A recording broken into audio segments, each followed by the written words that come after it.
31/12/2018 তারিখে অফিসে আমার শেষ দিন। আমি অফিস গিয়েছিলাম।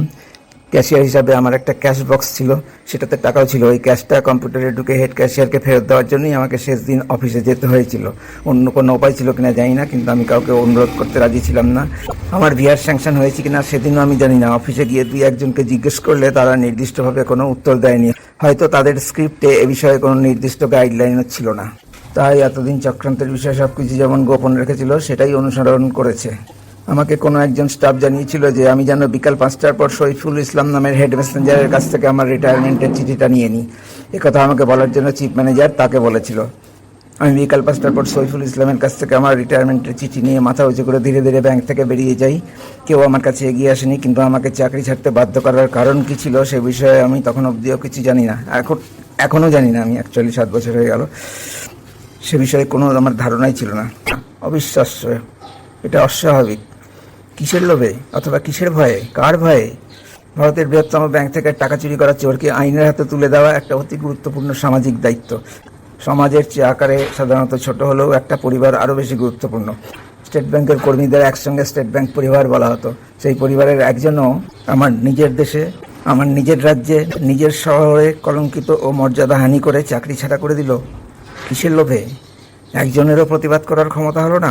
চোর ও চোরের মালিক যে একজন শয়তান ক্রেডিট কাস্টমার, তাদের কাছে মাথা বিক্রি করে দিল। সবাই নিজেদের ব্যক্তিত্ব হারিয়ে নৈতিকতা ও মানবিকতা জলাঞ্জলি দিয়ে স্টেট ব্যাংকের জোচ্চোর, প্রতারক, বিশ্বাসঘাতক, হৃদয়হীন, নৃশংস এবং চোরের সঙ্গে চক্রান্তকারী অফিসারদের সক্রিয়ভাবে সাহায্য করে নিজেদেরই একজন অবিতর্কিত ও সম্পূর্ণ নিরপরাধ সহকর্মীর এবং তার 4 জনের পরিবারের সর্বনাশ করল।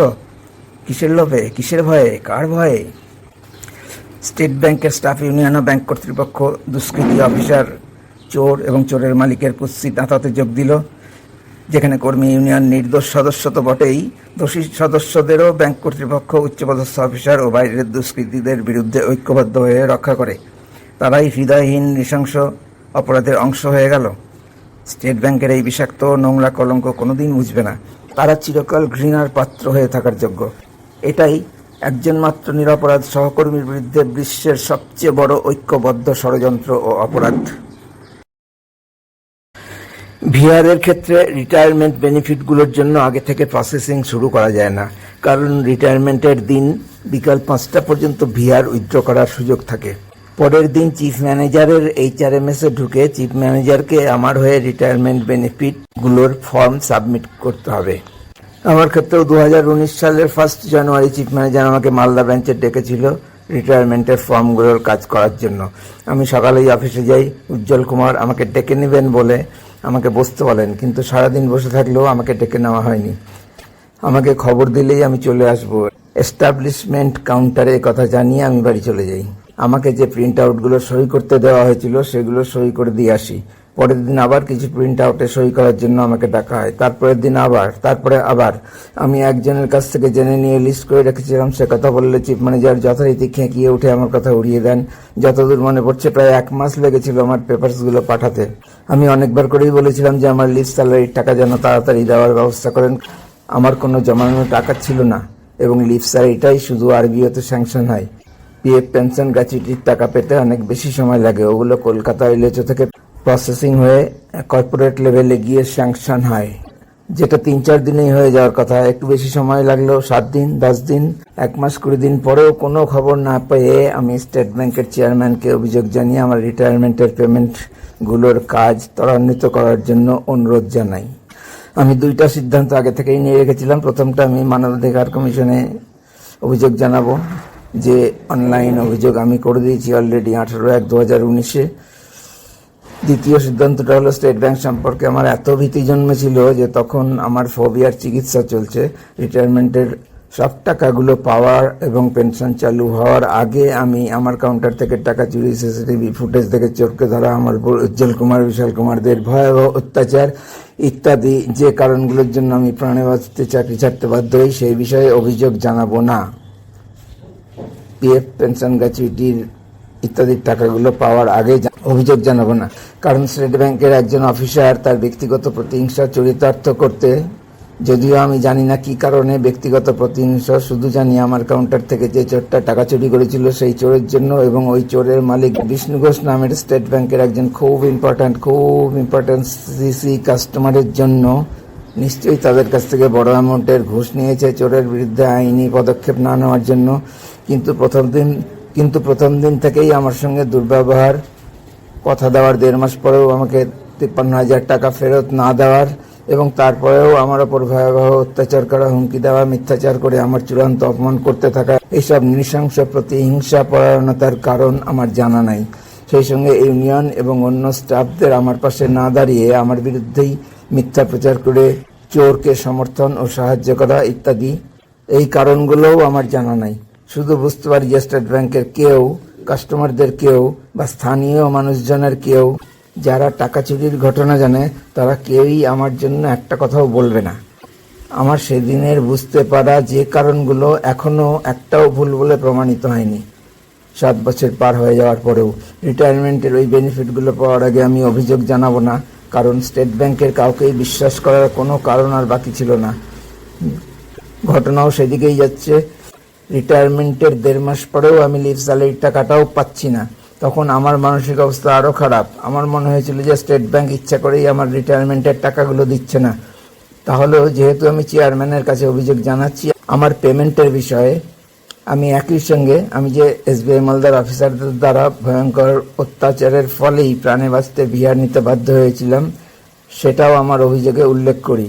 আমি জানি যে এই ভিডিওটা বেশি বড় হয়ে যাচ্ছে, যার জন্য পুরো ভিডিওটা দেখার মতো কেউ সময় দেবে না, কিন্তু সার্বিকভাবে স্টেট ব্যাংক অফ ইন্ডিয়ার এই অমানবিকতার, অনৈতিকতার, জালিয়াতির, প্রতারণার, বিশ্বাসঘাতকতার এবং দুর্নীতির এই সম্মিলিত নৃশংস রূপ সম্পর্কে না বলেও থাকতে পারছি না। এমনিতেই 7 বছর পেরিয়ে গেলেও এবং প্রকাশ্যে অসংখ্য ভিডিও দেওয়া থাকলেও এই দেশের সব মানুষের চোখ, কান, মুখ বন্ধ হয়ে থাকার প্রমাণ তো পেয়েছি। 20/2/2019 তারিখে সন্ধ্যায় আমি অভিযোগ জানাই চেয়ারম্যানকে। পরের দিন 10টার পরপরই বিপিজিএলএইচ কলকাতা থেকে একজন অফিসার আমাকে ফোন করেন। আপনি চেয়ারম্যানের কাছে একটা অভিযোগ করেছেন, এই কথা দিয়ে শুরু করতেই এটা শুনেই আমার হৃৎপিণ্ড যেন লাফাতে লাফাতে গলার কাছে এসে আটকে গেছে। ওই সময়ের কথা আমার শুনলেই বোঝা যাবে, ওই সময়ে যে আমি কথা বলছি কল রেকর্ড থেকে শুনলেই বোঝা যাবে যে আমি কতটা আতঙ্কিত হয়ে পড়েছিলাম। আমার গলার স্বর এত কেঁপে গিয়েছিল, আমি কোনো রকমে একটু সময় চাইনি।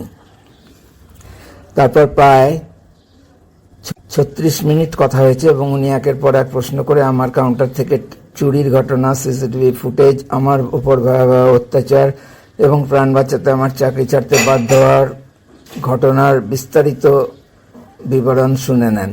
আমি শুরুতে এত ভয় পেয়েছিলাম যে ভেবেছিলাম কিছুই বলতে পারবো না, আমি সহজেই অন্যদের দোষারোপ করতেও পারি না। পরে বুঝতে পারলাম যে আমি প্রায় সব কিছুই বলতে পেরেছি। ওনার কাছ থেকেই বহুদিন পর একটা বাক্য শুনলাম, যেটা শুনে মনে হলো হ্যাঁ, আমি এই স্টেট ব্যাংকেরই কর্মী এবং আমার সঙ্গে স্টেট ব্যাংকেরই একজন অফিসার কথা বলছেন। সেটা হলো, কি অত্যাচার, কি রকম কি করেছে? অ্যাকশন নেবে আমার এগেনস্টে। কি অ্যাকশন নেবে? ব্যাংকে তো ব্যাংকে আর কি অ্যাকশন নিতে পারে? কি অ্যাকশন নেবে? ব্যাংকে তো ব্যাংকে আর কি অ্যাকশন নিতে পারে? সেটা তো আমারও কথা, এটাই তো হওয়া উচিত ছিল। শেষে উনি জিজ্ঞেস করেন, আপনি কমপ্লেনটা উইথড্র করবেন না তো? তো আমি আবার দ্বিধাগ্রস্ত হয়ে পড়ি। আসলে তখনও আমি সরাসরি হ্যাঁ, আমি আমার অভিযোগে অটল থাকবো বলার মতো তো সাহস অর্জন করতে পারিনি। আমি কল রেকর্ড থেকে সামান্য কিছু অংশ শোনাচ্ছি। হ্যালো, দেবব্রত দাস কথা বলছেন? হ্যাঁ হ্যাঁ আমি এলএইচও পিপিজি থেকে কথা বলছি। হ্যাঁ হ্যাঁ বলুন। আপনি একটা কমপ্লেন করেছেন, হ্যাঁ তো ওইটা সম্বন্ধে একটু জানতে চাইছি। হ্যাঁ হ্যাঁ বলুন। টেনশন ভুলে গেল আমার এটা শুনেই। আমার কোনো অপরাধ নাই, তাও শুনেই শুনতে এমন অবস্থা হয়ে গেছে, আমার মানে ফোবিয়াটিক হয়ে গেছি একটু। তার মানে নানাভাবে অত্যাচার করেছিল, মানসিক অত্যাচার, এগুলো অনেক ডিটেলস ব্যাপার আছে, প্রুফ টুফ এইসব আছে, কিন্তু সেটা আমি এই মুহূর্তে আমি ভয়ও পাচ্ছি যে কোথা থেকে কি হবে। আমি সব কিছুতেই ভয় পাচ্ছি এখন। আমি তো ফোবিয়া, কলকাতায় গিয়ে মানসিক হসপিটালে ট্রিটমেন্ট করাচ্ছি, লুম্বিনী পার্ক মেন্টাল হসপিটালে। আচ্ছা, এরকম অবস্থা হয়ে গেছে? হ্যাঁ, মারাত্মক ভয়। মানে এগুলো শুনতে হবে, টাইম দিতে হবে। আর আমার কাছে কিছু কিছু অডিও আছে, বাকি অফিসাররা আছে উইটনেস, মানে অকল্পনীয় অত্যাচার। কি অত্যাচার, কি রকম কি করেছে? অ্যাকশন নেবে আমার এগেনস্টে। কি অ্যাকশন নেবে? ব্যাংকে তো ব্যাংকে আর কি অ্যাকশন নিতে পারে? অ্যাকশন নিব 3 জুন আমার কাউন্টার থেকে হাই ভ্যালু কাউন্টারে আমি বসতে হতো 53,000 টাকা শর্ট হয়েছে এবং শর্টটা আমি 2 মিনিট যার জন্য শর্ট হয়েছে এটা 2 মিনিটের মধ্যে আমি ওটা ডিটেক্ট করতে পেরেছি, কারণ তাকে কাউন্টারপার্টটা ফেরত দিয়েই ফাঁকা ছিল সামনে, আমি চেক করলাম দেখলাম যে এই সেম ডিনোমিনেশন ওখানেই ভাউচারটাও ছিল, দেখলাম যে ওটা মিস গেছে, আমার দাগ দেওয়া নাই। ভেতরের বোর্ডের ছেলেটা ওই কাজটা নিয়ে গেছিল লুজ নোটটা ছাড়া। ফোন করার সঙ্গে সঙ্গে ফোন করেছি, তার যে মালিক ক্যাশ ক্রেডিট হোল্ডার সে বলেছিল যে আমি জেনে বলছি, একটু পরে জেনে বললো যে না সে টাকা দিয়েছে। হ্যাঁ ব্যাংকের ক্যাশ ক্রেডিট কাস্টমার। কি নাম বললেন? বিষ্ণুচরণ ঘোষ। বিষ্ণুচরণ ঘোষ, আচ্ছা। অনেক দিনের কাস্টমার নাকি? মনে হয় আমাকে যে ভয়গুলো দেখিয়েছিল তার মধ্যে এই কথাটা খুব জোর দিয়েছিল, খুব ইম্পর্টেন্ট কাস্টমার এইটা। উনি যদি একটা চিঠি দিয়ে দেন যে আপনার জন্য এই লোকটা আমার তার নাম করে চিঠি দিয়েছে, এই আমি ক্যাশ ক্রেডিটটা বন্ধ করে দিলাম, তো আপনার এই হবে সেই হবে। আরো সঙ্গে সহযোগী আরো অফিসার ছিল, সিএম ম্যানেজার। কে বললো এটা আপনাকে? আমার কথা সবসময় চিফ ম্যানেজারই বলেছে। হ্যাঁ বিশাল কুমার হচ্ছে ওই সেকেন্ড যে আমাকে হুমকি দিচ্ছিল, ভয় দেখাচ্ছিল। হুমকি দিচ্ছিল? হুমকি দিচ্ছিল? হ্যাঁ ওই যে একটু বললাম যে এই কাস্টমার ভালো, আমার চুরিটা নিয়ে কোনো কথা না। ওদের একটা ইয়ে হয়েছে, ওই আমার আত্মীয় ছিল মালদার আইসি, ওকে প্রথম দিনই আমি একটু জানিয়ে দিয়েছিলাম যে এরকম ঘটেছে। তারপরে যখন সিসি ফুটেজটা ওই পাওয়া গেল, আমরা তো হন্যে হয়ে খুঁজছিলাম যে টাকাটা লুজ টাকাটা দেয়নিও। খুঁজতে খুঁজতে আলটিমেটলি পাওয়া গেছে যে লুজ টাকাটা ও এক সময় উঠিয়ে নিয়েছে, উঠিয়ে নিয়ে ওর সঙ্গে সঙ্গে চলে গেছে ওর একটা অন্য ছেলেকে রেখে। হ্যাঁ এটা মানে পারিপার্শ্বিক পুরো জমা দেওয়া থেকে শেষ অবধি থাকলে বোঝা যাচ্ছে যে এটা প্ল্যান্ড ওয়েতে করা হয়েছে। সঙ্গী একটা ছিল এবং সেদিন ব্রাঞ্চ খুব, আর ওই নতুন যে এখনকার ম্যানেজার উজ্জ্বল কুমার, উনি এটা 13 তারিখে আগের ম্যানেজারকে রিলিজ করে দিয়েছে। এই আমি তো এখানকার পুরনো লোক, ব্যবসায়ীরা সব জেনে ওরাও কথা বলে যেসব বললো যে না ব্যাংক বলছে এটা চুরি না, ও একটা কাগজ তুলেছে টাকা অন্য কোনোভাবে খোয়া গেছে, এই কথাটা টাকা ব্যাংকে আছে দেখেন কোথায় অন্যভাবে খোয়া গেছে, এটা প্রথম দিনই কাস্টমার বলেছিল। তো এটা তো মানে আমার স্ট্রাইক করলো মনে। অন্যান্য যারা ব্যবসায়ী বন্ধু আমাকে চেনে তারা বলেছিল যে টাকা চিন্তা করবেন না, টাকা আসবেই, কিন্তু তারা কোনোভাবে যোগাযোগ করে জানতে পেরেছে ব্যাংক বলছে, ওরা ব্যাংক বলছে টাকাটা চুরি হয়নি, ওটা কাগজ চুরি অন্যভাবে খোয়া গেছে। এবার ক্যাক ম্যানেজার জিজ্ঞাসা করেছে, তখন বলেছে না ওরা টাকা তো দিয়ে দিয়েছে। ওই কাস্টমারটার আরেকটা কর্মচারী টাকা দিতে জমা দিতে আসে, তাকে জিজ্ঞাসা করেছিলাম, ও বলছে আপনার টাকা দেয়নি, দিয়ে দিয়েছে তো। ওই ছেলেটা আর কখনো আসেনি যে চুরি করেছে। এর মধ্যে টাকাটা দিয়েও দিয়েছিল? না না এগুলো খবর, টাকা দেয়নি, আমাকে কেউ টাকা দেয়নি বা বলেনি টাকা দিয়েছে, ওটা মিটে গেছে। টাকা দিলে তো শেষ হয়ে যেত, আমার দিক থেকে আর করার কিছু ছিল না, কারণ বাকিটা ব্যাংকের ব্যাপার। আমার যেহেতু চুরিটা ধরা গেছে এই জন্য আমি আশা করেছি যে আমার টাকাটা তাহলে ফেরত দেওয়া হোক, আমার ডিমান্ড এইটুকুই। তো এইভাবে চিফ ম্যানেজার বিভিন্ন জনকে বিভিন্ন রকম উত্তর দিচ্ছে, আর আমাকে ওইভাবে এত বড় কাস্টমার যদি চলে যায় এই করে আপনার এই হবে সেই হবে, প্রচণ্ড ক্ষতি হবে। আমি বললাম পুলিশে যাইনি, আমি তো ওইটা আমি জানি এগুলো আমার যেহেতু খুব ক্লোজ রিলেটিভ হয়, আমি মামা শ্বশুরই, সেই জন্য আমি সঙ্গে সঙ্গে একটু জানিয়ে দিয়েছিলাম আমার ভাগ্নেকে, ও বলে দিয়েছিল এইটুকুই। তারপরে আমি স্টপ করে দিয়েছি, কখনোই আর যাইনি। ওই বনু সাহা বললো অন্য একজন অফিসার মালদা থেকে ট্রান্সফার হয়ে গেছিল, উনি এসে একদিন দেবু চলো, না না এখন তো আমাদের যাওয়া ঠিক হবে না, ওই চলো তো যা বলার উনি বলেছেন, আমি চুপচাপ থেকেছি, আমি ওই নিয়ে কোনো কথাও বলিনি। এইসব নিয়ে আমাকে হুমকি দেখাচ্ছেন যে ফুটেজ কোথা থেকে আপনার হাতে আসলো। মালদার তো চেস্ট ব্রাঞ্চ, প্রচুর ক্যাশ লেনদেন হয়, ওই জন্য ওখানে থাকতে হতো। ডেইলি 7টা 6:30 7টা তো হতোই, 8টা 9টাও হতে পেরেছে, কারণ ক্যাশটা না মিললে বোর্ডের সঙ্গে মেলার ব্যাপার আছে, এই ব্যাপারটার জন্য থাকতাম। উনি আমার কোনো আপত্তি কখনো করিনি, আমি শেষ দিকে চলে এসেছি, আমি কাজে খুব সন্তুষ্ট। আর আমাকে পুরনো একমাত্র পেয়ে লোকাল যারা কাস্টমার তারাও খুব আনন্দ পেত, আমার কাছে জিজ্ঞাসা করতো, কথা বলতো, আমার খুব আনন্দ লাগতো। হ্যাঁ সিসিটিভি এর মধ্যে থ্রেটনিং চলছে? হ্যাঁ হ্যাঁ হ্যাঁ। আর কিভাবে থ্রেটনিংটা কিছুদিন পরে শুরু হচ্ছে, এই ধরুন যে 25 দিন বা মাসখানেক পর। ওই আমি টাকাটা দিচ্ছি, মাঝে মাঝে বলছি আমার খুব অধৈর্য হয়ে পড়ছি, আমার খারাপ লাগছে, পরিষ্কার চুরি দাও, টাকাটা দিচ্ছে না, আমার ফোকাস নষ্ট হয়ে যাচ্ছে, এত হাই ভ্যালু কাউন্টার করি। তো উনি সঙ্গে সঙ্গে আপনার ধৈর্য না থাকলে আমার ধৈর্য থাকবে না, এই সবসময় প্রত্যেকটা কথায় অ্যাটাকিং একটা ওরকম টোনে আর কি, ভীষণ বাজে। আমি চাকরি ব্যাংকের এই ছাড়া, এই গত 1 বছর ছাড়া সারা জীবনে 3 বার মাত্র বকা খেয়েছি। এত আমি ডিসিপ্লিন, সিনসিয়ার এবং মানে পোলাইট, জেন্টল সব আর কি। তো ওগুলো তো আমার শরীরে নিতে পারিনি। এখন আমার আগে শুধু হাই প্রেশার ছিল, এখন 8টা রোগ ধরেছে, sugar, thyroid, uric acid, cholesterol বেশি, ভিটামিন ডি, এগুলো ধরেছে। এগুলো মানসিক চাপে আর কি, মেন্টাল প্রেশার। অফিসে কোনো দোষ নেই। আপনি লিখেছেন যে আপনাকে রিভলভার দেখিয়েছিল, সত্যি নাকি? হ্যাঁ হ্যাঁ, ওইটা হচ্ছে যখন একদম কবে কোথায় দেখিয়েছিল বলুন তো? ডেট গুলো আমি এই মুহূর্তে মুখস্থ নেই, আমাকে দেখে বলতে হবে, সব আমার কাছে রেকর্ড আছে। আচ্ছা আচ্ছা, ঘটনাটা বলুন। হ্যাঁ, ঘটনাটা বলুন। হঠাৎ করে ঘটনাটা হচ্ছে যে চালানগুলো লিখছি হাতে, মেশিন এন্ট্রি হয়ে গেছে, চালানে 4টা করে কপিতেও লিখতে হয়, সই করতে হয়, আর ওই নাম্বার দিতে হয়, জার্নাল নাম্বার। তো ওইগুলো করছি মন দিয়ে। ওই ছেলেটা ক্যাশ নিয়ে গেছিল, ওই কাস্টমারটা বলছিল যে আমি ওই ভিতরে যেটা গেল সেটা ওইটা দেখতে চাই। তো স্ক্রিনে ওখানে আমাকে দেখালো টাইম ধরে, আমি দেখতে দেখতে পেয়ে গেলাম এক জায়গায়। আচ্ছা, কনফার্মে গেলাম। তখন আমি সবসময় কিন্তু সৌজন্যটা মেনে চলে যে আমার স্যার এই তো আছে, আমার খুব খারাপ লাগছে, আমার পেন ড্রাইভটা যদি পেতাম, আমার পেন ড্রাইভটাতে অনেক সার্কুলার, সাবম্যাটার এগুলো সব আছে, আপনি যদি অন্য পেন ড্রাইভে বা আপনার পেন ড্রাইভে একটু এটা কপি করে নিয়ে ওটা ডিলিট করে আমাকে দিতেন।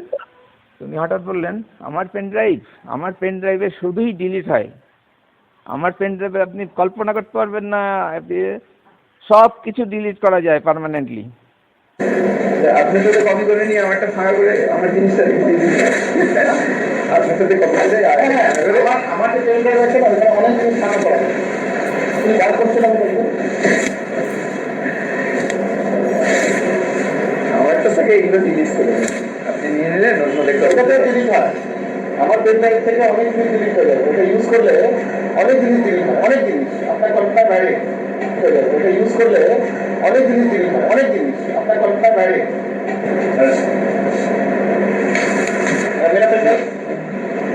এটা কে বলছে? Chief manager. বাকি আছে 3জন। আচ্ছা, সাইফুল যে দেখিয়েছিল, 2জন ক্লারিক্যাল স্টাফ ছিল আরো, আর ওই অনুপম সিসিটিভি টেকনিশিয়ান ছিল। আচ্ছা, সবার সামনে মেসেঞ্জার, সে তাকে বললো দেখাও তো আমার এটা, আমার সিসিটিভি পেন ড্রাইভটা। আমরা কৌতূহল নিয়ে কি ব্যাপার এর মধ্যে বের করলো, রিভলভার। ওইটা ওই ওনার সামনে, ওনার চেম্বারের সামনে বসিয়ে রেখেছেন। ওটার নাম সফিউল ইসলাম, ওটা হচ্ছে হেড মেসেঞ্জার। সফিউল ইসলাম, হেড মেসেঞ্জার। সফিউল SA। এই টোনে কথা বলে আমাকে পিস্তলটা দেখালো, মানে ইনি যে কোনো কিছু করতে পারেন, এবং ওনার বডি ল্যাঙ্গুয়েজে তাই বলছে। উনি সব হচ্ছে ওখানে দেখানো একমাত্র ফোবিয়া হচ্ছে ওই ব্যাংক থেকে, ওই আরো বেশি বিশেষ করে বললে ওই ম্যানেজার থেকে। হ্যাঁ, ওনার কথা ভাবলেই আমার উষ্ণ স্রোত শরীরে বয়ে যাচ্ছে, যেটা আজকেও হলো। আপনি যখন এই জিনিস নিয়ে মানে হায়ার অথরিটি থেকে ফোন করলেন, আমার ফোবিয়া কিন্তু কাজ করছে, যে আমি যদিও জানি যে আমার মানে এমন কিছু ভুল নাই, দোষ নাই, আমাকে দিয়ে ফোর্স করে এরকম করানো হয়েছে, কিন্তু ব্যাপারটা উঠলেই আমি ফোবিয়াটিক ইয়েতে হয়ে যাচ্ছি। তো ওই নিয়ে আর আমি কিছু করিনি। আমি হয়তো চিঠি না নিয়েছে, আমার তো টাকা পেয়ে যাবো, ওইটা হলেই হলো। তো আমার টাকাটা দিয়ে দেওয়ার কথা হয়েছে। তো শেষ অবধি টাকার প্রসঙ্গে একদম কেউ আর উঠাচ্ছে না। ওই আমাকে ঘুরে ফিরে এই করেছেন আপনাকে, এই হুমকি, এই চোটে আমার। তারপরে ওই আমার মেডিকেল মানসিক হসপিটালের ডাক্তারের অ্যাডভাইস অনুযায়ী আমাকে রেস্ট নিলাম, ছুটি নিতে থাকলাম। ওই সময় একটা মেমো পাঠিয়েছিল যে আপনি আনঅথরাইজড লিভ আছে, কিন্তু প্রত্যেকবারই হোয়াটসঅ্যাপে অ্যাপ্লাই করতাম, মেশিনে HRMS এ অ্যাপ্লাই করতাম। আপনি এক জায়গায় বলেছেন যে কোন একজন ক্রিমিনালকে সেভ করার জন্য, যে চুরি করেছে মানে সেই কাস্টমার না, কাস্টমারের এমপ্লয়ি, কাস্টমার নিজে না কি, কিন্তু কেউ কোনো সাপোর্ট পেল না। আমি মানে প্রচন্ড আতঙ্কগ্রস্ত হয়ে এরকম চাকরিটা ছাড়তে বাধ্য হলাম। না হলে এই সামনের 25 মাসে এই অবস্থা, এই স্টেজে আমি যে চাকরি 34 বছর 7 মাস করেছি, যে বেতন পেতাম সেটা 15-20 বছর, প্রথম দিকে 15-20 বছরেও পাইনি। তো কে এত লোভনীয়? আর আমি এখন খুব আনন্দে কাজ করছিলাম, এই বয়সে আনন্দে কাজ করছিলাম। আচ্ছা, তো ওই আমি যেটাকে ক্রিমিনাল উল্লেখ করেছি, সেটা হচ্ছে ওই যে চুরি করলো সে ক্রিমিনাল, তাই না? কিন্তু আমার সঙ্গে যেন ক্রিমিনালের মতো ব্যবহার করছে, আমি ক্রিমিনাল, এটা আমি খুব রিয়েলাইজ করছি। আরে আমি ক্রিমিনাল নাকি? আমার সঙ্গে ক্রিমিনালের মতো ট্রিটমেন্ট করছে কেন? একটা জিনিস জিজ্ঞেস করি, আপনার এই পিএফ গ্র্যাচুইটি, হ্যাঁ, হ্যাঁ হ্যাঁ, হ্যাঁ। এইগুলো সিগনেচার করলেন কতদিন পরে? সেটা করেছে 7 তারিখে। আমি তার পরের দিন 1 তারিখে গিয়ে বসেছিলাম, সারাদিন বসে থেকে সকাল থেকে বসে থেকে 4:30 নাগাদ। মানে সিএমএ অ্যাপ্লাই করেছিলেন আপনার বিহাফে? হ্যাঁ, হ্যাঁ, উনি অ্যাপ্লাই করে হাত কপি বের করেছেন। এটা এইচআরএমএস থেকেই বলেছিল 7 তারিখে বের করেছে। হ্যাঁ, ওকে। 7 তারিখে আপনি সব কাগজপত্র জমা দিয়ে দিয়েছিলেন? আমাকে যা যা দিল, হ্যাঁ আমি সঙ্গে সঙ্গে ওখানে বসে করে দিয়েছি, কোনো অসুবিধার কিছু ছিল না। 70 হয়ে গেছে সব কমপ্লিট? না শুনুন না, আরও ব্যাপার আছে। আমি ভিআরে কি কি লাগে ডকুমেন্টস, সেটা আরেকজন যেটা বললাম যে সেপ্টেম্বরে ভিআর নিয়েছে, ওর কাছে সব আমি লিস্ট করে নিয়েছিলাম। ও বলেছি যে 5 কপি এটা বের করতে হবে, 10টা রেভিনিউ স্ট্যাম্প, একটা নন জুডিশিয়াল স্ট্যাম্প। ও আমাকে গাইড করেছিল, photo, joint photo, single photo. হ্যাঁ, তা আমি সেগুলো বলছি যে আমার তো 5 কপি লাগবে, এরকম আছে, একটা স্ট্যাম্প লাগবে। উনি আমার কোনো কথাই শুনছেন না, মানে সবটাতে আমি যেন একটা একদম নতুন একটা আর্ন করা কেউ। আর আমি তো ঝগড়া করতে পারি না, আমার তো একটা ইয়ে আছে, আমি এটিকেটটা চিরকাল মেনটেন করে এসেছি, ব্যাংকে হোক, বাড়িতে হোক, আমার সোসাইটিতে হোক, এটিকেটটা আমি মেনটেন করি। হ্যাঁ, তো ওইটা সঙ্গে সঙ্গে হয়নি, ওটা কয়েকদিন পর, এই ডেটটা আমার মনে পড়ছে না, 7 তারিখে তো আমি দিয়ে দিলাম সব। এবার কয়েকদিন পর আমার ডাক পড়লো যে এই আরেকটা কপি লাগবে, একটা কপি কম ছিল, 4টে।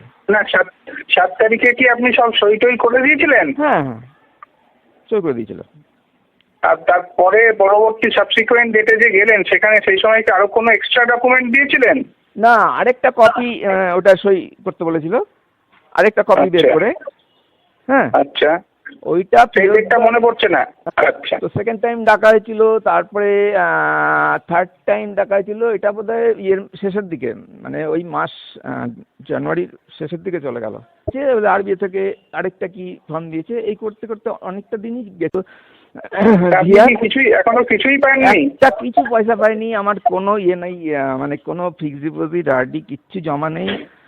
আর হচ্ছে ওডির ইন্টারেস্ট ডিউ হয়েছে, সেটা কিন্তু আমাকে বাজেভাবে। তাহলে কমপ্লেন যেটা করেছেন ওটাতে স্টিক থাকছেন তো, না উইথড্র করে নেবেন? In that case are you sticking with the complaint or withdrawing it? আমার চাকরি ছাড়ার কারণটা ওটাই, তো ব্যাংকের জানি যে এরকম কিছু কিছু হয়, হয়তো আপনিও জানেন নিশ্চয়ই, যে ম্যানেজার বা সেরকম কেউ কোনো স্টাফ একটু বেশি কিছু অপ্রিয় জায়গায় চলে গেলে ওই কাস্টমারের কাছ থেকে একটা কমপ্লেন অবটেন করে নেয়। হ্যাঁ, তারপরে সেটার উপর অ্যাকশন নেয়, সেই ইঙ্গিতটা আমাকে দিয়েছিলেন। এইটা যে কমপ্লেনটা করেছেন সেটা কি উইথড্র করছেন না থাকছে? থাকুক না, থাকলে আমার ক্ষতি কি? আমি মানে সবসময় সহযোগিতা করবো, আমার কি কোনো ক্ষতির কিছু আছে? আমাকেও একটু সাহায্য করুন, কারণ আমি বাঁচতে চাই একটু সুস্থভাবে, এইটাই আমার সবচেয়ে বড় কামনা। ওকে ওকে।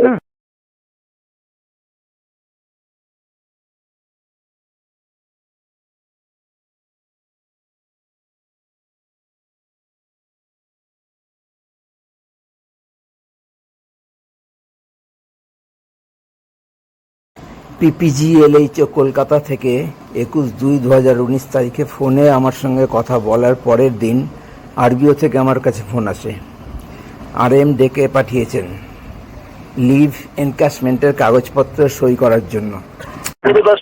হ্যাঁ, হ্যাঁ, হ্যাঁ, তাই আপনি একটু আরবিওতে আসুন, সাহেব আপনাকে একটু ডাকছিলেন। ওই যে আপনার ওই লিভ এনকেসমেন্ট রিলেটেড যে কাগজপত্র যে আছে, সেখানে আপনার একটা সিগনেচার করার আছে।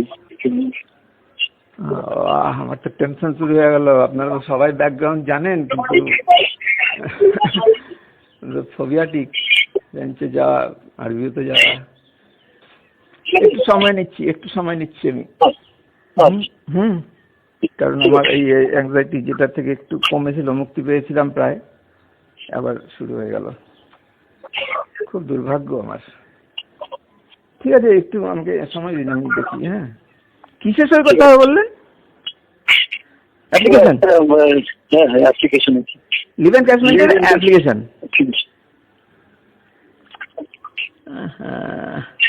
ঠিক আছে, চলো।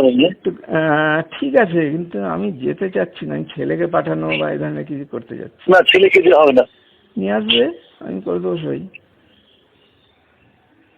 আমার আতঙ্ক তৈরি হয়ে গেল, মানে ব্যাংক সংক্রান্ত ব্যাপারেই আতঙ্ক। আপনারা তো ওগুলো হয়তো জানেন বা জানেন না, আমার কি অবস্থায় পড়ে আমি চাকরিটা ছেড়ে শান্তিতে একটু বসবাস করতে চেয়েছি, কারণ আমার ঠিক আছে, মানে আরএম যে বার্তাটা দিলেন সেটাই আমি আপনাকে দিলাম। হ্যাঁ, বুঝলাম। ঠিক আছে, ঠিক আছে, আসুন আপনি ঠিক আছে, দেখছি, একটু সময় দিন। হ্যাঁ, কল রেকর্ড শোনালাম। আমার ওই রিয়াকশন এক্সপ্রেশনগুলো কিন্তু আজকের না, 22/2/2019 তারিখের। আমার এই কথাগুলো আজকের, এখন যেটা বলছি, জুন 2025-এ 22শে জুন আরবিওতে আমাকে ডাকা হয় লিভ এনক্যাশমেন্টের কাগজপত্রে সই করার জন্য। তার মানে মালদার চিফ ম্যানেজার উজ্জ্বল কুমার লিভ এনক্যাশমেন্টের জন্য কিছুই পাঠায়নি 1 মাস 22 দিনে। আমি অভিযোগ না জানালে, চেয়ারম্যান হস্তক্ষেপ না করলে উজ্জ্বল কুমার কোনোদিনই লিভ এনক্যাশমেন্টের কাগজপত্র পাঠাতো না। এই চিরশত্রুর মতো মনোভাব একজন কলিগের প্রতি কি করে আসে?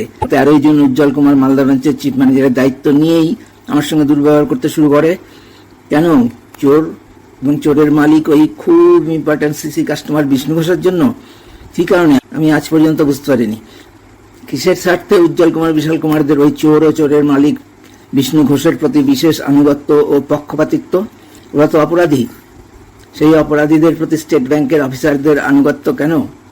ব্যাংকের বদলে বেতন তো স্টেট ব্যাংক দেয়, অথচ স্টেট ব্যাংকের সঙ্গে প্রতারণা করে নিজেদের নির্দোষ সহকর্মীর সঙ্গে প্রতারণা, বিশ্বাসঘাতকতা করে অত্যাচার করে নিজের সহকর্মীকেই চাকরি ছাড়া করে দেওয়ার মতো অপরাধ করার কি কারণ?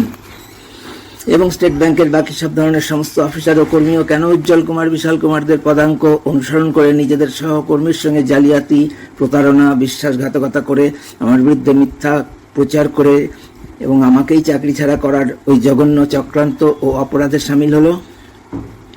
নিঃসন্দেহে উজ্জ্বল কুমার বিশাল কুমার, চেয়ারম্যান রজনীশ কুমার স্টেট ব্যাংকের সমস্ত কর্মীকে প্রভাবিত করেছে। কেন? এইসব দুর্নীতির বিরুদ্ধে কেন দেশ কোনো হস্তক্ষেপ করবে না? কেন?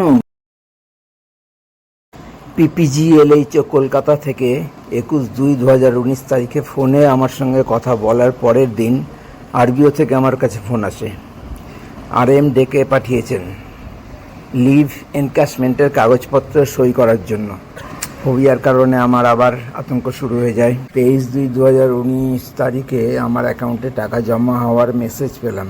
আমি সঙ্গে সঙ্গে নেট ব্যাংকিংয়ে ঢুকে চেক করলাম, কিন্তু কোনো জমা দেখতে পেলাম না, অথচ মেসেজ আছে। কিছুক্ষণ পর আবিষ্কার করলাম যে আমার লিভ স্যালারির টাকা পেমেন্ট হয়ে গেছে এবং ওই টাকাটা আমার ওডি অ্যাকাউন্টে জমা করেছে। আমি এস্টাবলিশমেন্ট সেকশনের স্টাফ মুকেশ মণ্ডলকে বারবার করে বলে এসেছিলাম যে আমার রিটায়ারমেন্টের কোনো টাকা আসলে যেন আমাকে ফোন করে জানায়। আমি সঙ্গে সঙ্গে অফিসে চলে যাব, যাতে আমার রিটায়ারমেন্টের টাকা কোনো ভুল অ্যাকাউন্টে জমা না হয়। যেহেতু মুকেশ এস্টাবলিশমেন্ট সেকশনে নতুন বসেছে, ভুল অ্যাকাউন্টে রিটায়ারমেন্টের টাকা জমা হয়ে গেলে আমার সমস্যা হবে। শুধু তাই না, আমি রিটায়ারমেন্টের কিছুদিন পরেই আবার একবার ফোনে বলেছিলাম আমার রিটায়ারমেন্টের কোনো টাকা আসলে যেন আমাকে ফোন করে জানায়। হ্যালো, হ্যাঁ বলো। বলছি ফার্নিচার সিকেসের রাইট অফ হয়ে গেছে, হ্যাঁ, ওটার জন্য কি করতে হয়? লাইট অফ হয়ে গেছে। ঠিক আছে, হ্যাঁ, অথবা বাড়িতে বসেও করতে পারি, তুমি আমাকে একটু জানিয়ে দিও একটা। হ্যাঁ, ঠিক আছে, জানিয়ে দেবো। ও আরেকটা কথা, তুমি তো চলে এসছো, কোনো টাকা চলে কিন্তু আমার ওডি অ্যাকাউন্টে দিবা না, তাহলে কিন্তু আমার ওখান থেকে আমি খরচ করতে পারবো না সব টাকা না পাওয়া অব্দি। আচ্ছা আচ্ছা মনে আচ্ছা করো লিভ এনক্যাশমেন্ট দিলা, ওডিতে যে আছে ও 7 লাখ খেয়ে নিল, কলকাতাতে? আমি খাওয়ার পয়সা পাবো না যতদিন না। কলকাতাতে? হ্যাঁ, হুম, আছে না, আমাকে একটু কথা বলে নিও বা ডেকে নিও, যা কিছু। ঠিক আছে। ঠিক আছে, ওকে। সরি। আমার কাউন্টার থেকে টাকা চুরি হওয়ার পর থেকে মুকেশকে যথেষ্ট অ্যাক্টিভ ও সিনসিয়ার দেখে এবং এস্টাবলিশমেন্টে বসায় আমি ওর সঙ্গেই সবচেয়ে বেশি যোগাযোগ রাখতাম। অথচ ও আমার লিভ এনক্যাশমেন্টের টাকা আসার পর আমাকে তো জানালোই না, উল্টে ওডি অ্যাকাউন্টে জমা করে দেওয়ায় ওই টাকা আমি তুলতেও পারবো না, কারণ আমার রিটায়ারমেন্টের দিনই আমার ওডি অ্যাকাউন্ট ব্লক হয়ে গেছে আমার জন্য। আমার ভয়ানক রাগ হলো, কারণ আমার অন্য কোনো ফান্ড তো ছিলই না। তার উপর চেয়ারম্যানের কাছে অভিযোগ জানানো, পিপিজিএলএইচও কলকাতা থেকে ফোন, আমি স্টেট ব্যাংককে তখনও প্রচণ্ড ভয় পাচ্ছি ইত্যাদি আমার টেনশন বাড়িয়ে দেওয়ার অনেক ঘটনার পর লিভ স্যালারির টাকা পেমেন্ট হলো, কিন্তু আমি তুলতে পারবো না। অনেকবার বলে দেওয়া সত্ত্বেও আমি মুকেশকে সঙ্গে সঙ্গেই ফোন করলাম এবং এই প্রথম কোনো সহকর্মীকে সারা চাকরির জীবনে এই প্রথম কোনো সহকর্মীকে মেজাজ দেখিয়ে কথা বললাম। তোমাকে আমি বারবার করে বলে এসেছিলাম যে আমার রিটায়ারমেন্টের কোনো টাকা আসলে আগে আমাকে ফোন করে জানাবে, তাও তুমি ফোন না করে ওডি অ্যাকাউন্টে কেন জমা করে দিলে? জানো না যে আমি ওডি অ্যাকাউন্ট থেকে টাকা তুলতে পারবো না? ও গম্ভীর স্বরে আমাকে বলল, আমাকে ব্যাংক যা বলেছে আমি তাই করেছি। আমি রাগত সুরেই বললাম, আর আমি তো তোমাকে বারবার করে বলেছিলাম টাকা আসলেই আমাকে জানাতে। ও আরও গম্ভীর স্বরে ও দৃঢ়ভাবে আবার বলল, আমাকে ব্যাংক যা বলেছে আমি তাই করেছি। আমার সামনে থেকে আরও পর্দা সরে গেল। আমি ফোন ছেড়ে দিলাম। বুঝলাম যে উজ্জ্বল কুমার নামের ওই কুৎসিত কসাই চিফ ম্যানেজারটা আমাকে আরও বিপদে ফেলতেই ইচ্ছা করে টাকাটা আমার ওডি অ্যাকাউন্টে জমা দিতে মৌখিক নির্দেশ দিয়েছে। আরও বুঝলাম একমাত্র যাকে আমি বিশ্বাস করেছিলাম সেই মুকেশ মণ্ডলও একটা গদ্দার, সেই সঙ্গে জালিয়াত, প্রতারক এবং দুর্নীতিগ্রস্ত একজন চোরের সমর্থক ও স্টাফ ইউনিয়নের অ্যাসিস্ট্যান্ট সেক্রেটারিও। ও অনেক বড় বড় কথাও বলেছিল, কাউকে ছাড়বে না, সিএম হয়েছে তো কী হয়েছে ইত্যাদি। প্রচণ্ড রাগের সঙ্গে সঙ্গেই আমি চেয়ারম্যানের কাছে আবার অভিযোগ জানালাম। NHRC ন্যাশনাল হিউম্যান রাইটস কমিশনে আরও একটা অভিযোগ জানালাম যে কীভাবে উজ্জ্বল কুমার স্টেট ব্যাংক, এই স্টেট ব্যাংকই করছে, উজ্জ্বল কুমার স্টেট ব্যাংকের পক্ষে করছে। স্টেট ব্যাংক ইচ্ছাকৃতভাবে আমাকে বিপদে ফেলছে তা জানিয়ে আমি RBO থেকে ফোন করে যিনি ডেকেছিলেন তাকেও ফোন করে জানিয়ে দিলাম। সেদিনই পরে আবার RBOর ওই অফিসারের কাছ থেকে ফোন আসলো। উনি বললেন মালদা ব্রাঞ্চ আমার লিভ স্যালারির টাকাটা পেনশন অ্যাকাউন্টে জমা করে দিয়েছে, আমি যেন চেক করে নিই। আমি স্টেট ব্যাংকের চেয়ারম্যানকে ফার্স্ট কমপ্লেনটা পাঠাই ফেব্রুয়ারি মাসের 20 তারিখে 2019। সেকেন্ড কমপ্লেন ফেব্রুয়ারি মাসের 23, 2019। ওডি অ্যাকাউন্টের টাকা জমা করে দেওয়ার পরে সেদিনই আমি সেকেন্ড কমপ্লেনটা জানিয়েছিলাম যে ইচ্ছাকৃতভাবে ওডি অ্যাকাউন্টে টাকা জমা করেছে উজ্জ্বল কুমার এবং যে করেছে কাজটা ক্লারিক্যাল মুকেশ মণ্ডল ইচ্ছাকৃতভাবে করেছে, এটা কখনোই করতে পারে না। এবং মুকেশ মণ্ডল যে বলেছে ব্যাংক যা বলেছে করেছি, সেরকম ব্যাংকের কোনো ইনস্ট্রাকশনও দেখাতে পারবে না এবং এটার জন্য দুজনেই দায়ী আছে। এটা বিরাট একটা অপরাধ। একজন পেনশনারের লিভ এনক্যাশমেন্টের টাকা দীর্ঘদিন পর দেওয়ার পরে চেয়ারম্যানকে কমপ্লেন করার পর চেয়ারম্যান হস্তক্ষেপ করার ফলে টাকাটা পাওয়া গেল 1 মাস 21 দিন পরে বা 1 মাস 22 দিন পরে। সেই টাকাটা ইচ্ছা করে একটা ওডি অ্যাকাউন্টে ফেলে যাতে তোলা না যায় এরকম ব্যবস্থা করলো স্টেট ব্যাংকেরই একজন পেনশনারের সঙ্গে। এটা তো অপরাধ নাকি? উজ্জ্বল কুমার, মুকেশ মণ্ডল দুজনেই এই কাজের জন্য ইচ্ছাকৃতভাবে অপরাধ করাই শাস্তিযোগ্য। 3 নম্বর কমপ্লেনটা 8ই মার্চ 2019। 4 নম্বরটা 14ই মার্চ 2019, 14 মার্চ। 5 নম্বর কমপ্লেন 1 মে 2019। এই দিন আমি দুবার করেছি, 2টা কমপ্লেন করেছি। 1 মে 2019-এর দুপুর 2:07 একটা 5 নম্বর। 6 নম্বরটা করেছি 1 মের রাত্রি 9:03। 7 নম্বর 17ই মে 2019, 7 নম্বর কমপ্লেন। 8 নম্বর 28শে মে 2019, এটা দুপুর 1:47 করেছি 8 নম্বর। সেদিনই আরেকটা করেছি একটু পরেই, রিসেন্ট করেছি, গেল কি গেল না এই সন্দেহে, যদিও গেছে আলটিমেটলি, কারণ সেই জন্যই আমার কাছে ওই সেন্ড করা এটা আছে আর কি। তখন মনে হয়েছে আমার যে গেল কি গেল না, আমি কনফিউজ ছিলাম বলে 28শে মেই 9 নম্বরটা 1:52 দুপুরে পাঠালাম। এই কমপ্লেনগুলো পাঠানোর শেষ হওয়ার পরে 29 তারিখেই রজনীশ কুমারকে আমি সবগুলো কমপ্লেন্টের হার্ড কপি পোস্ট অফিসে রেজিস্টার্ড পোস্ট করে পাঠিয়েছি। এইটা তার রিসিপ্ট টু রজনীশ কুমার, যে উপরে নাম্বার আছে 87745764458IN। রেজিস্টার্ড পোস্টের লেটারটা রিসিভ করেছে, এটা অ্যাকনোলেজমেন্ট SMS এসছে, your article tracking with number this 87745764458IN। এটা রিসিভ করেছে, ডেলিভারি হয়েছে, ডেলিভার্ড অন 6 জুন 2019-এ ডেলিভারি হয়েছে।